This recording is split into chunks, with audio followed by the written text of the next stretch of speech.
Penguin Random House Audio presents The Gypsy Morph, Genesis of Shannara, by Terry Brooks. Read for you by Phil Gigante. For Anne Sibbald, agent and friend, the Queen of the Silver River. Chapter 1. Wills walked the empty corridors of hell, looking for the code. He walked these same corridors every day, all day, searching, thinking that there had to be some place he had overlooked, and that on this day he would find it. But he never did, and he knew in his heart that he never would. It was over, for all of them, in more ways than one. The others were already a long time dead. The entire command, wiped out by whatever virus had wormed its way in, sliding down through the air vents past the filters and cleaners and medico screens and whatever other safeguards the builders had installed all those years ago. They hadn't all died at once, of course. 8 of them had, and that was now more than 2 years ago. At least, that's how long he thought it had been. Time was uncertain. The rest had died one by one, some sickening right away, others staying healthy and providing false hope that a few might survive. But none of them had. Only him. He had no idea why. He had no sense of being different from the others, but obviously he was. Some small genetic trait, some antibody peculiar to him. Or maybe he was mistaken, and it was just plain old luck. He was alive. They were dead. No sense to any of it. No prize awarded to the last man standing. Just a mystery without a solution. Abramson and Perlow had been the last to go, if you didn't count Major whatever her name was, Andrews, something like that. He couldn't remember anymore. Anyway, there was never much hope for her. She got sick and stayed sick. By the time she died, she had already been dead for weeks in every way that mattered.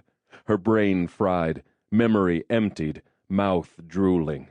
Just lying on the floor making weird sounds and staring at them. Just gibbering about nothing, her eyes wide and rolling, her face all twisted. He would have put a stop to it if he could have made himself do so. But he couldn't. It took Perlow to do that. Perlow hadn't harbored the same reservations he had. He hadn't liked her anyway, he told them. Even when she hadn't been sick, when she was normal, she was irritating. So it was easy, putting the gun to her head and pulling the trigger. She probably would have thanked him if she could have, he said afterward.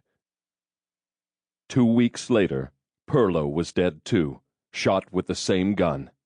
He'd decided he couldn't stand the waiting and pulled the trigger a second time. Left the gun with an almost full clip for the other 2, an unspoken suggestion that they might be wise to follow him. They hadn't taken the hint. Abramson had lasted almost 7 months longer, and he and Wills made a good pair in that short time. They were both Midwestern boys, married young, gone into the service of their country, officer training, fast track to promotion, full of patriotic duty and a sense of pride in wearing the uniform. Both had been pilots before assuming command positions. All that was dead and gone, but they liked talking about how it had been when things were better. They liked remembering because it made them feel that even though things had turned out the way they had, there had been a reason for sticking with it, a purpose to their lives. It was hard for Wills to remember what that purpose was now. Once Abramson was gone, there had been no one to discuss it with. And over time the nature of the reason had eroded in the silence of the complex. Sometimes he sang or talked to himself, but that wasn't the same as having someone else there. Rather, it made him think of all the stories of prisoners who went slowly mad in solitary confinement, left alone with themselves and the sound of their own voice for too many months, or too many years. It would be years for him if nothing changed, if he didn't find anyone, if no one came. Major Adam Wills. That was who he had been, who the military would say he still was, serving his country deep in the bowels of the earth, a quarter-mile underground beneath tons of rock and steel-reinforced concrete, somewhere in the middle of the Rocky Mountains, where he had been now for 5 long years, waiting. He thought about that word, waiting. He stopped walking and stood in the center of one of the endless corridors and thought about it. Waiting. For what? It seemed to change with the passing of time. At first, he had been waiting for the wars to be over. Then he had been waiting for someone to come to relieve those on duty in the missile command center who were left alive. Then he had been waiting to be let out, because he couldn't get out if someone in authority, someone who could tell him it was time to leave, didn't key the locks to the elevators from the surface. For a long time after he knew that there might be no one left in authority, he had simply been waiting for his transmitter signals to raise a response from any source. He no longer used a secure code. He simply opened all channels and broadcast Mayday. He knew what was happening above ground. The cameras told him much of the story. A bleak, barren countryside. A few wandering bands of what appeared to be raiders. A handful of creatures he had never seen before and hoped never to see again. And endless days of sunshine and no rain. Colorado had always been dry, but never like this. It had to rain sooner or later, he kept telling himself. Didn't it? Waiting for it to rain. The government had been all but obliterated even before he had been sent to Deep Rock, the nickname given to the missile command complex. He was still on the surface then, stationed at a base in North Dakota, living in military housing with his family. Washington had been taken out in the first strike, and most of the East Coast cities shortly after. The environment was already in upheaval, huge portions of the country all but uninhabitable. Terrorists were at work. Plague had begun to spread. His last orders had sent him here, joining the others who had been dispatched to the bunkers and the redoubts and the protected complexes that honeycombed the country. A general from the National Command Authority was issuing the orders by then, and not just to them, but to the whole country. The orders had been grim, and everyone had known that things were bad, but they had also known that they would get through it.